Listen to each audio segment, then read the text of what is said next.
سلام دوستان، وقتتون بخیر. امیدوارم هر کجا که هستین حالتون عالی باشه. من حمیدرضا خارونژاد هستم، مربی خصوصی و متخصص تغذیه انجمن بین‌المللی علوم ورزشی آمریکا یا همون ISSA International Sports Science Association.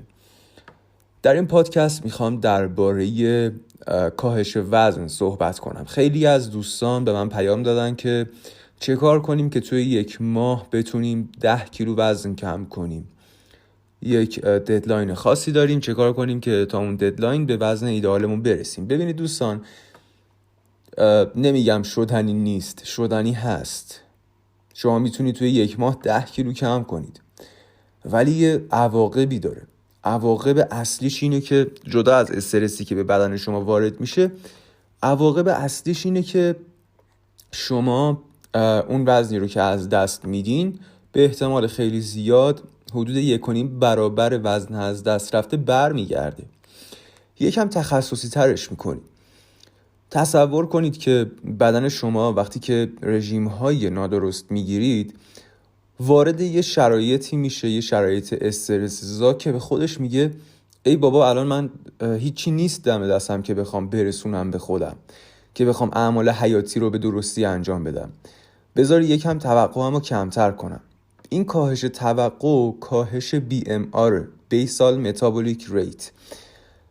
برای مثال یک فردی که BMRش 2000 کیلوکالری هست در روز، یعنی بدنش 2000 کیلوکالری نیاز داره، اگه یه رژیم اشتباه بگیره نیازش میشه 1500 تا مثلا. اندازه 500 تا توقعش رو کمتر میکنه.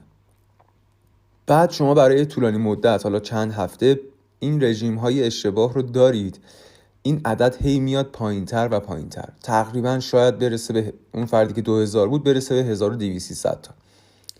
1 ماه میگذره، 10 کیلو کم میکنه اون فرد.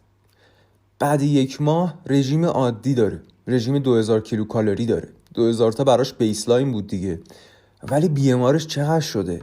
BMRش شده 1100 تا، 700 800 تا 900 تا در واقع کم شده. حالا اگه 2000 کیلوکالری در روز دریافت کنه، اون 800 900 تا چی میشه؟ اون 800 900 تا همش میشه وزن اضافی، میشه چربی. چرا؟ چون بدن به خودش میگه من یه شرایط استرس‌زا رو تحمل کردم، بذار برم تو فاز استراحت، بذار BMRمو بیارم پایین. و به محض اینکه شما یک رژیم غذایی سالم 2000 کیلوکالری دارید، بدنتون به شما میگه که منو اذیت کردی، به من غذا نرسوندی، من به جای 2000 تا نیازمو کردم 1200 تا. حالا تو 2000 تا بخور، من اون 800 900 تا رو میکنم چربی که دفعه بعدی اگه خواستی همچین بلایی رو سر من بیاری، من انرژی داشته باشم، نرم توی فاز استرس.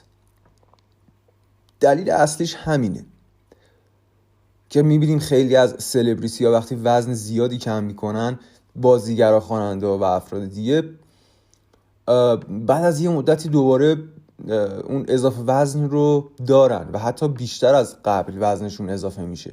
دلیل اصلیش همینه. پس اگه میخواین یک کاهش وزن باثباتی و با کیفیتی داشته باشین، باید رژیم غذایی اصولی، برنامه تمرینی اصولی و لایف استایل درستی داشته باشید.